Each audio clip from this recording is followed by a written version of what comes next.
अस्सलाम वालेकुम। अच्छा, आज जो हमारा टॉपिक होगा वो होगा टोटल इंटरनल रिफ्लेक्शन। आप लोगों को पता है, हम लोगों ने पहले जो पढ़ा है रिफ्रैक्शन पढ़ ली है, रिफ्लेक्शन पढ़ ली है और स्फेरिकल मिरर्स की सारी प्रॉपर्टीज़ एंड टर्मिनोलॉजीज़ पढ़ ली। आज एक बहुत इंपॉर्टेंट टॉपिक है और ये जो सामने आपके दो डेफिनेशंस लिखी हुई हैं, ये दो डेफिनेशंस ऐसी हैं जो अगर आप अपने पास्ट पेपर्स उठाकर देखोगे तो 90% पेपर्स के अंदर ये क्वेश्चन होता है, या इनमें से एमसीक्यूज होते हैं। एमसीक्यूज से ज़्यादातर एमसीक्यूज तो होता ही होता है, लेकिन शॉर्ट क्वेश्चन ये दोनों ज़रूर होते हैं पेपर के अंदर, किसी ना किसी फॉर्म में पेपर में होती है ये चीज़। तो ये आपने बड़ा अच्छी तरीके से सुना, बड़ा आसान और बड़ा मज़े का कॉन्सेप्ट है। अच्छा, सबसे पहले बात करते हैं कि हम लोगों ने एक कंसेप्ट पढ़ा रिफ्रैक्शन का। ये एक दो तीन डायग्राम्स बनाऊंगा, उससे आपको ये चीज़ें क्लियर होंगी कि ये क्या है। सबसे पहले हम लोगों ने एक कंसेप्ट पढ़ा था रिफ्रैक्शन का।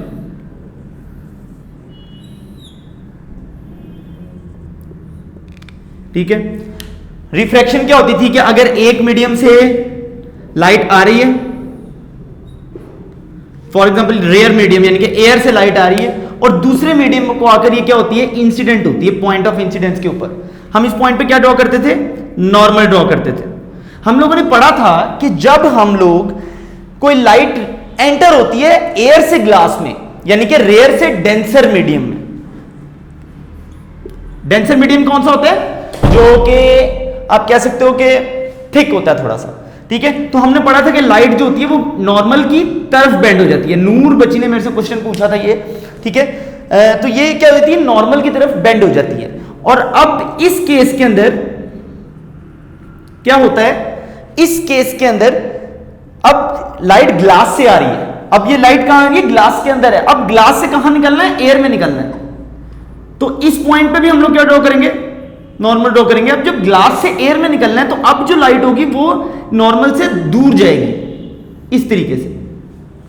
ठीक है, तो हमने ये बात की थी कि जब कोई चीज डेंसर से रेयर में जाती है तो वो away from the normal move करती है, और जब कोई चीज रेयर से डेंसर में आती है तो वो टुवर्ड्स द नॉर्मल मूव करती है। अच्छा, आज का जो कॉन्सेप्ट है वो हमारा कुछ ऐसा ही है। ये मैंने किसी वजह से ये चीज एक दफा रिपीट की है कि आज जो हमारा कॉन्सेप्ट है टोटल इंटरनल रिफ्लेक्शन का, वो इसी पे बेस करता है। एग्जांपल लेते हैं कि हमारे पास एक ग्लास स्लैब है।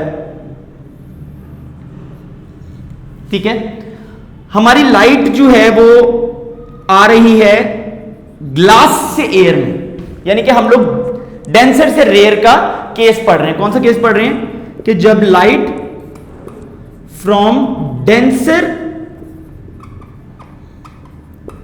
टू रेयर में आती है, मतलब कि ग्लास से एयर में आ रही है। ठीक है, तो आप ये कौन सी रे हो जाएगी, ये इंसिडेंट रे हो जाएगी। इस पॉइंट के ऊपर हम लोग क्या ड्रॉ करते हैं, नॉर्मल ड्रॉ करते हैं। ठीक है, ये जो एंगल होता है ये क्या होता है, एंगल ऑफ इंसिडेंस होता है।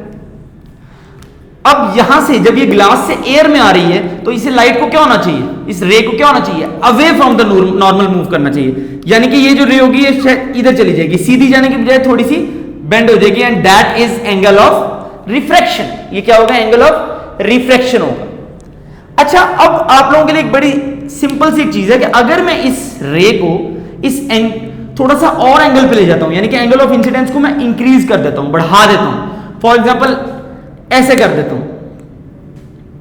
जब एंगल ऑफ इंसिडेंस, मैं यहां पे डायग्राम बनाता हूं। फॉर एग्जांपल मैं इसको एंगल ऑफ इंसिडेंस को और बढ़ा देता हूं, मतलब कि देखो मैंने एंगल ऑफ इंसिडेंस बढ़ा दिया, इस केस से ज्यादा बढ़ा दिया, ये एंगल ज्यादा है इससे। तो अब क्या होगा, जब एंगल ऑफ इंसिडेंस बढ़ाते हैं, जब हम लोग एंगल ऑफ इंसिडेंस बढ़ाते हैं तो हमारा एंगल ऑफ रिफ्रैक्शन भी क्या हो जाता है, बढ़ जाता है। मतलब कि जब एंगल ऑफ इंसिडेंस बढ़ाएंगे तो एंगल ऑफ रिफ्रैक्शन भी क्या हो जाएगा, बढ़ जाएगा। ये ऐसा केस हो जाएगा, एंगल ऑफ रिफ्रैक्शन और बढ़ जाएगा। अब मैं अगर एंगल ऑफ इंसिडेंस को और बढ़ा दूं, और ज्यादा बढ़ाऊंगा, तब एंगल ऑफ रिफ्रैक्शन को क्या होगा, एक ऐसी कंडीशन आएगी कि आप एंगल ऑफ इंसिडेंस को बढ़ाते जाओगे तो आपकी लाइट क्या हो जाएगी, लाइट रिफ्रैक्ट तो होगी लेकिन वो 90 डिग्री पे हो जाएगी। इस केस में हो जाएगी जब इस तरह से रिफ्रैक्ट हो जाएगी, यानी कि एंगल क्या बन जाएगा, 90 डिग्री बन जाएगा। एंगल क्या बन जाएगा, 90 डिग्री बन जाएगा। तो वो केस मैं आपको डायग्राम नीट करके भी एक बार बना के दिखाता हूं कि अगर मैं एंगल ऑफ इंसिडेंस को बढ़ाता जाता हूं तो एंगल ऑफ रिफ्रैक्शन बढ़ता जाता है, और एक ऐसी कंडीशन आती है कि एंगल ऑफ इंसिडेंस को आप इतना बढ़ा देते हो कि एंगल ऑफ रिफ्लेक्शन किस पे आ जाता है, 90 डिग्री पे आ जाता है, लाइक दिस।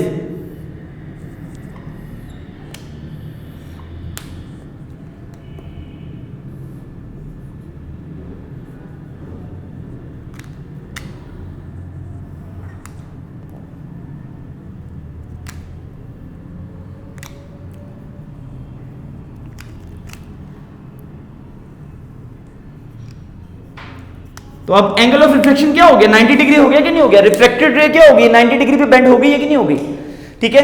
तो हम ये कहते हैं कि जब हम एंगल ऑफ इंसिडेंस को बढ़ाते जाते हैं तो एक ऐसा कंसेप्ट आता है, एक ऐसी जगह आती है जहां पर एंगल ऑफ रिफ्लेक्शन क्या हो जाता है, 90 डिग्री हो जाता है।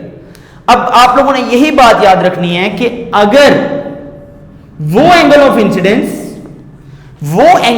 इंसिडेंस ये वाला पॉइंट जहां पर रिफ्लेक्शन क्या हो रही है, 90 डिग्री पे हो रही है, the angle of incidence at which angle of reflection becomes 90 degree, या रिफ्लेक्टेड रे जो है वो 90 डिग्री पे बेंड कर जाए, सिर्फ उस एंगल ऑफ इंसिडेंस को हम क्या कहते हैं, वो जो एंगल ऑफ इंसिडेंस होता है हम उसे कहते हैं क्रिटिकल एंगल कहते हैं। हम उस एंगल ऑफ इंसिडेंस का ही नाम रख देते हैं क्रिटिकल एंगल का। आप देख भी सकते हो, मैंने ये डायग्राम में, ये डेफिनेशन में बताया भी है कि वो angle of incidence, the angle of incidence that causes, जो कि रिफ्रैक्टेड रे को 90 डिग्री पे बेंड कर देती है, यानी कि वो एंगल ऑफ इंसिडेंस जो रिफ्रैक्टेड रे को 90 डिग्री पे बेंड करवाती है, हम उसे क्या कहते हैं, क्रिटिकल एंगल कहते हैं। क्या कहते हैं, क्रिटिकल एंगल कहते हैं। तो होप सो आप लोगों को क्रिटिकल एंगल का कंसेप्ट बड़ा इजीली क्लियर हो गया होगा। अच्छा, अब इसमें 3 केस हैं। पहले हमने रिफ्रैक्शन का केस पढ़ा,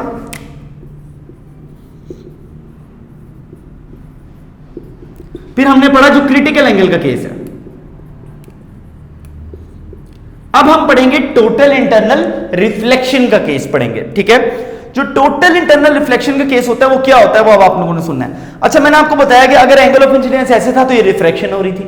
जब एंगल ऑफ इंसिडेंस को बढ़ाते जाएंगे एंगल ऑफ रिफ्लेक्शन बढ़ता जाएगा। एक नौबत ऐसी आएगी, एक कंडीशन ऐसी आएगी कि जहां पर एंगल ऑफ इंसिडेंस हम इतना बढ़ा देंगे कि एंगल ऑफ रिफ्लेक्शन क्या हो जाएगा, 90 डिग्री।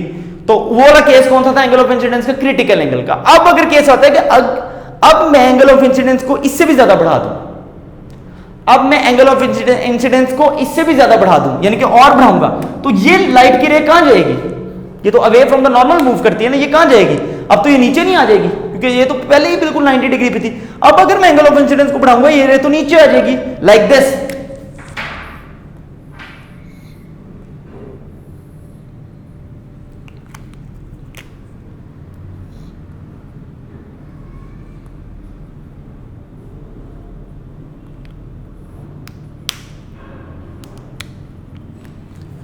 मतलब कि एंगल ऑफ इंसिडेंस को इतना बढ़ा दिया कि लाइट ना रिफ्रैक्ट हो पा रही, ना 90 डिग्री पे बेंड हो रही, वो नीचे ही आ गई है। अब ये तो प्रोसेस है ही नहीं रिफ्रैक्शन का, रिफ्रैक्शन का ये प्रोसेस है ही नहीं। तो अब ये कौन सा प्रोसेस बनेगा, ये प्रोसेस बनेगा रिफ्लेक्शन का, रिफ्लेक्शन का। तो हम यही बात करते हैं कि ये जो कॉन्सेप्ट है ये किसका कॉन्सेप्ट है, टोटल इंटरनल रिफ्लेक्शन का कॉन्सेप्ट है कि अगर हम लोग एंगल ऑफ इंसिडेंस को क्रिटिकल एंगल से भी ज्यादा बढ़ा दें, अगर हम लोग एंगल ऑफ इंसिडेंस को क्रिटिकल एंगल से भी आगे ले जाएं, बढ़ा दें, इससे भी ज्यादा कर दें, तो लाइट फिर ना 90 डिग्री पे बेंड होती, ना रिफ्रैक्शन होती। लाइट क्या होती है, टोटली रिफ्लेक्ट करके वापस पहले उसी मीडियम में आ जाती है। और ये प्रोसेस रिफ्रैक्शन का नहीं होगा, ये प्रोसेस किसका होगा, टोटल इंटरनल रिफ्लेक्शन का। तो इसकी स्टेटमेंट क्या बनती है कि when angle of incidence becomes greater than critical angle, कि जब हम एंगल ऑफ इंसिडेंस को क्रिटिकल एंगल से भी ज्यादा बढ़ा देते हैं तो लाइट में रिफ्रैक्शन नहीं होती, लाइट टोटली क्या होती है, रिफ्लेक्ट होती है। आप डेफिनेशन पढ़ सकते हो, when angle of incidence becomes greater than critical angle then no refraction occurs, refraction नहीं होती। लाइट क्या करती है, टोटली रिफ्लेक्ट करती है, और हम उस प्रोसेस को कहते हैं टोटल इंटरनल रिफ्लेक्शन, ठीक है। एक चीज मैं बताना भूल गया कि यहां पर मैंने आपको बताया था कि कोई एक खास पॉइंट होता है, एंगल होता है जिस पे लाइट 90 डिग्री बेंड होती है। अगर वो हम ग्लास का देखें ना, ग्लास का, तो ग्लास का जो क्रिटिकल एंगल होता है, ग्लास का जो क्रिटिकल एंगल होता है, ये बहुत इंपॉर्टेंट एमसीक्यूज के अंदर आता होता है। जो क्रिटिकल एंगल होता है वो होता है 42 डिग्री, यानी कि अगर आप 42 डिग्री के ऊपर लाइट को इंसिडेंट करोगे तो वो 90 डिग्री पे बेंड हो जाएगी, ठीक है। अच्छा, ये तो हमारा टोटल इंटरनल रिफ्लेक्शन का कंसेप्ट था। अब जो हम लोग पढ़ने लगे हैं वो पढ़ने लगे हैं टोटल इंटरनल रिफ्लेक्शन की आप कह सकते हो जो एप्लीकेशंस हैं, ठीक है। ये साथ साथ आप लोग इससे भी नोट्स बनाते जो मैं जिस तरीके से लिखवाता हूँ, यहां पर भी नोट्स बनवा रहा हूं आप लोगों को, ठीक है। साथ साथ हर चीज को डेफिनेशन क्लियर कर रहा हूं, साथ साथ आप गूगल क्लासरूम के ऊपर भी आप लोगों के नोट्स बनते जाएंगे, ठीक है। वहां पर भी आप लोगों के नोट्स अपलोड होते जाएंगे, जिस तरीके से मैं लेक्चर में पढ़ाता हूं, तो आप लोग वहां से भी अपने प्रॉपर नोट्स बनाते रहो। अच्छा, अब हम लोग पढ़ेंगे total internal reflecting prism, applications पढ़ेंगे।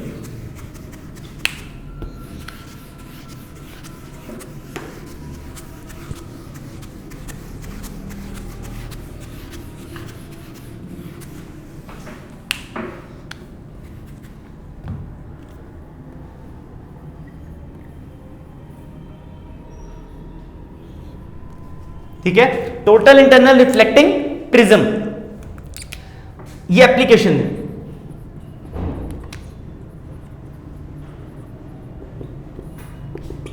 अब जो हम लोग सबसे पहले एक चीज देखेंगे वो ये देखेंगे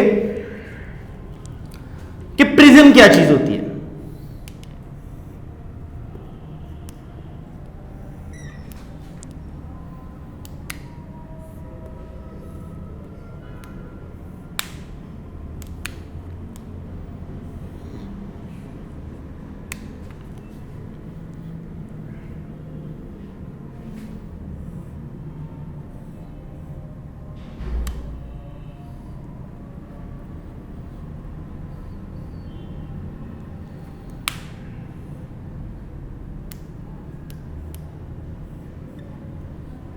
थोड़ी स्केल से डायग्राम ठीक बनती है, कुछ ऐसी कंडीशन होती है, ठीक है। 3D diagram. तो प्रिज्म क्या होता है, दो फेस होते हैं, इसकी दो साइड्स होती हैं, और जो इसकी बाकी तीन साइड्स होती हैं वो रेक्टेंगल होती है। एक ये वाली साइड होती है, एक ये वाली साइड होती है, और एक जो नीचे बेस होती है वो हमने इसको कंसिडर नहीं करना। हम लोगों ने कंसिडर करना है जस्ट एक फेस को, जैसे ये है। इसके अंदर एक बहुत इंपॉर्टेंट कंसेप्ट पूछा जाता है, अक्सर लोग पूछते हैं एंगल ऑफ प्रिज्म कौन सा होता है। एंगल ऑफ प्रिज्म, तो ये एक प्रिज्म है और ये प्रिज्म की बेस कहलाती है। ये क्या कहलाती है, बेस। तो जो बेस के ऑपोजिट एंगल होता है, जो बेस के ऑपोजिट होता है एंगल होता है, उसे हम लोग क्या कहते हैं, एंगल ऑफ प्रिज्म कहते हैं, ठीक है। अब मैं आप लोगों को बताऊंगा कि इसकी कंडीशन क्या है, इसकी एप्लीकेशन क्या है। अगर फॉर एग्जांपल मैं इसी ट्रायंगल को मैं ऐसे रखता हूं, ये मैंने ऐसे क्यों रखा, क्योंकि हम लोग जो पढ़ने लगे हैं वो पढ़ने लगे हैं राइट एंगल प्रिज्म। हम जो पढ़ने लगे हैं वो राइट एंगल प्रिज्म पढ़ने लगे हैं। तो राइट एंगल प्रिज्म वो होता है जिसकी ये 90 डिग्री होती है, ठीक है ना, और ये जो दोनों साइड्स होती हैं 45 डिग्री होती है। क्यों, क्योंकि आपको पता है सम ऑफ ट्रायंगल्स 180 होना चाहिए, तो 90 + 45 + 45 180 बनता है। अब इसके अंदर हम लोग टोटल इंटरनल रिफ्लेक्शन का कंसेप्ट देखेंगे। वो किस तरह कि यहां से लाइट फॉर एग्जांपल आती है और वो लाइट आकर क्या होती है, इंसिडेंट होती है। आप लोगों ने ये कंसेप्ट पढ़ा हुआ है कि जब लाइट आकर इंसिडेंट होती है तो लाइट क्या करती है, बेंड करती है। रिफ्रैक्शन के केस में क्या करती है, रिफ्रैक्शन के केस में क्या करती है, बेंड करती है। अब आप लोगों ने एक बात याद रखनी है, ये कंसेप्ट बड़ा इंपॉर्टेंट है कि अगर लाइट किसी ऐसे फेस के ऊपर आकर पड़ रही है जो बिल्कुल परपेंडिकुलर है, बिल्कुल स्ट्रेट पड़ा हुआ है, तो जो बिल्कुल क्या पड़ा हुआ है, स्ट्रेट पड़ा हुआ है, तो लाइट बेंड नहीं करती, लाइट सीधी चली जाती है। अब आप ये देखो, जब यहां से लाइट आ रही थी बिल्कुल स्ट्रेट आ रही थी, इसके ऊपर एक ग्लास से 90 डिग्री का एंगल बना रही थी, तो लाइट किधर चली गई, बिल्कुल स्ट्रेट चली गई। स्ट्रेट जाके इस पॉइंट के ऊपर हिट होगी, स्ट्रेट जाकर इस पॉइंट के ऊपर क्या होगी, हिट होगी। अब एक लिहाज से ये पॉइंट ऑफ इंसिडेंस है। अब पॉइंट ऑफ इंसिडेंस के ऊपर हम क्या ड्रॉ करते हैं, नॉर्मल ड्रॉ करते हैं। अब ये नॉर्मल है, कुछ बच्चे इसको नॉर्मल कहते हैं, एक्चुअल ये नॉर्मल नहीं है। यहां पर इस केस में नॉर्मल एक्चुअल होता है 90 डिग्री। तो इस केस में 90 डिग्री कैसे बनेगा, क्योंकि ये इंक्लाइंड पड़ा हुआ है, टेढ़ा पड़ा हुआ है। तो इस केस में जो हम डी होंगे वो ऐसे रखेंगे, ठीक है। तो इस केस में जो 90 डिग्री बन रहा होगा वो इस तरह करके बन रहा होगा, 90 डिग्री यहां पर आ रहा होगा, ये चीज, ठीक है। तो अब ये नॉर्मल आ रहा है, ये नॉर्मल आ रहा है, और ये एंगल ऑफ इंसिडेंस, ये इंसिडेंट रे आ रही है, तो ये एंगल ऑफ इंसिडेंस होगी। अब मैं एग्जांपल लेता हूं कि ये एंगल बनता है 45 डिग्री बनता है। ये वाला एंगल क्या बनता है, एंगल ऑफ इंसिडेंस क्या बनता है, 45 डिग्री बनता है। अब हम ये जो प्रिज्म होता है किसका बना होता है, ग्लास का बना होता है। मैंने बताया था ग्लास का जो क्रिटिकल एंगल होता है वो क्या होता है 42 डिग्री। अब ये जो लाइट इंसिडेंट हो रही है ये किस एंगल पे हो रही है, ये नोट करना आप लोग, पिछला कंसेप्ट आएगा। ये जो लाइट इंसिडेंट हो रही है कितने एंगल पे हो रही है 45 डिग्री पे। मैंने आपको क्या बताया था कि अगर angle of incidence critical angle से क्या हो, ज्यादा हो, अगर angle of incidence critical angle से ज्यादा हो तो लाइट रिफ्लेक्ट नहीं करती, लाइट टकराकर वापस आ जाती है, रिफ्लेक्ट कर जाती है। तो यहां पर क्या होगी, रिफ्लेक्शन होगी, टकराकर बाहर नहीं जाएगी लाइट, प्रिज्म के अंदर ही वापस आ जाएगी, यानी कि लाइट टकराकर इंसिडेंट होकर रिफ्लेक्ट बैक कर जाएगी इस तरीके से, और ये भी 45 डिग्री बन जाएगा। ठीक है, तो ये टोटल कितना बन जाएगा 90 डिग्री बन जाएगा। तो हम ये क्या, यहां पर ये कंसेप्ट हमने बड़ा आसानी से देखा कि जब angle of incidence critical angle से ज्यादा होता है तो लाइट रिफ्लेक्ट नहीं करती, लाइट टोटल टकराकर रिफ्लेक्ट बैक कर जाती है, वापस आ जाती है। ठीक है, और ये वाला जो केस है ना, इसको हम कहते हैं कि इस पर रिफ्लेक्शन जो है वो 90 डिग्री पे हो रही है, रिफ्लेक्शन एट 90 डिग्री पे हो रही है। क्यों? क्योंकि यहां से लाइट आई, यहां से रिफ्लेक्ट करके टोटल कितना बन गया 45 प्लस 45 90 डिग्री बन गया। एक केस ये भी आता है कि जब रिफ्लेक्शन जो होती है, टोटल जो रिफ्लेक्शन होती है वो 180 डिग्री पे होती है। बुक में आप लोगों की एक लाइन लिखी हुई है और एक डायग्राम बनाई हुई है, मैं साइड इंफॉर्मेशन में मैं उसको क्लियर कर देता हूं। रिफ्लेक्शन 180 डिग्री पे जिस पे होती है उसमें भी प्रिज्म यही होता है, बस हम इसकी पोजीशनिंग चेंज कर देते हैं। हम लोग क्या चेंज कर देते हैं, पोजीशनिंग। मैं फॉर एग्जांपल उस प्रिज्म को, इस प्रिज्म को ऐसे रख देता हूं, प्रिज्म वही है, मैंने पोजीशनिंग चेंज की है। अब इसमें क्या होगा, लाइट यहां से जाएगी, यहां से लाइट किस तरह जानी चाहिए, क्योंकि बिल्कुल स्ट्रेट पड़ा हुआ है, फेस क्या है बिल्कुल परपेंडिकुलर है, लाइट बिल्कुल स्ट्रेट चली जाएगी आगे, इस पॉइंट पे टकराएगी, इस पॉइंट के ऊपर टकराएगी। इस पॉइंट पे हम लोग क्या ड्रॉ करेंगे बेटा, नॉर्मल ड्रॉ करेंगे। नॉर्मल क्योंकि ये टेढ़ा पड़ा हुआ है तो डी हमने ऐसे रखनी पड़ेगी, तो ये नॉर्मल ऐसे होगा। ठीक है, ये क्या बन जाएगा, एंगल ऑफ इंसिडेंस बन जाएगा। उसी तरीके से हम ये एंगल मेजर करेंगे, ये एंगल हो सकता है 45 डिग्री हो या 43 डिग्री हो। मैं एग्जांपल देता हूं, यानी कि ये ग्लास के क्रिटिकल एंगल से बड़ा है। जब ये ग्लास के क्रिटिकल एंगल से बड़ा होगा तो लाइट क्या करेगी, बाहर नहीं जाएगी, टकराकर वापस आ जाएगी यहां पर, टकराकर वापस आ जाएगी यहां पर, और ये भी हो सकता है 45 बने, ये टोटल कितना बन जाएगा 90 डिग्री। अब लाइट यहां पर आ गई। अब इस पॉइंट के लिए ये वाली रे क्या है, इंसिडेंट रे। ठीक है, ये वाली रे क्या है, इंसिडेंट। इस पॉइंट पे भी हम लोग क्या ड्रॉ करेंगे, नॉर्मल ड्रॉ करेंगे। तो नॉर्मल कैसे रखा जाएगा, हम इस क्योंकि टेढ़ा पड़ा हुआ है हम डी रखेंगे, डी रख के नॉर्मल जो होगा वो तकरीबन ऐसे बन रहा होगा। ठीक है, तो ये वाला जो एंगल होगा ये एंगल ऑफ इंसिडेंस बन जाएगा। हम दोबारा मेजर करेंगे, ये वाला एंगल हो सकता है दोबारा क्रिटिकल एंगल से बड़ा होगा, 45 होगा, 43 होगा, 44, 42 से बड़ा होगा। तो लाइट क्या करेगी, फिर angle of incidence critical angle से बड़ा हो गया तो लाइट फिर क्या करेगी, रिफ्लेक्ट कर जाएगी, टकराकर बाहर नहीं जाएगी, वापस इसके अंदर आ जाएगी। तो ये फिर कितनी होगी 90, यहां पर भी 90 डिग्री की रिफ्लेक्शन हुई, यहां पर भी 90 डिग्री की रिफ्लेक्शन हुई। 90 प्लस 90 कितना बन गया, 90 प्लस 90 180 बन गया। तो हम ये कहते हैं इसमें 2 दफा रिफ्लेक्शन हो रही है, ये 180 डिग्री की रिफ्लेक्शन हो रही है।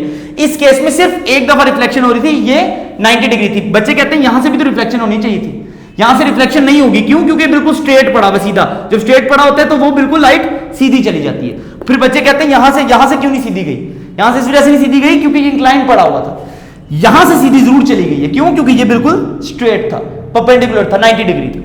ठीक है, तो बड़ा इस लेक्चर को आपको 2-3 दफा सुनना पड़ेगा क्योंकि ये थोड़ी सी क्रिटिकल चीजें होती हैं, थोड़ा सा आपको एक एक बात पर गौर करना पड़ेगा, तब आपको ये चीजें बड़ी क्लियर हो जाएंगी। दोबारा बता रहा हूं, ये 90 डिग्री की रिफ्लेक्शन हुई, ये 180 डिग्री की रिफ्लेक्शन हुई। बुक में एक लाइन लिखी भी हुई है और साथ डायग्राम भी बनी हुई है। अच्छा, मैं दोबारा बता दूं आप लोगों को कि आप लोगों के जो लेक्चर्स हैं वो आप लोग मेरे से गूगल क्लासरूम के ऊपर क्वेश्चंस पूछ भी रहे हो और इस तरीके से पूछते भी रहो। बड़ा अच्छा लगता है कि आप लोगों का अच्छा एक फीडबैक आता है, क्वेश्चंस पूछते हो, अच्छा लगता है कि बच्चे कंसंट्रेशन से पढ़ रहे हैं। ठीक है, तो आप लोग को वहां पर कोशिश मेरी पूरी है कि हम लोग लेक्चर्स भी अपलोड करते रहेंगे ताकि आप लोग अपने नोट्स भी बनाते जाओ।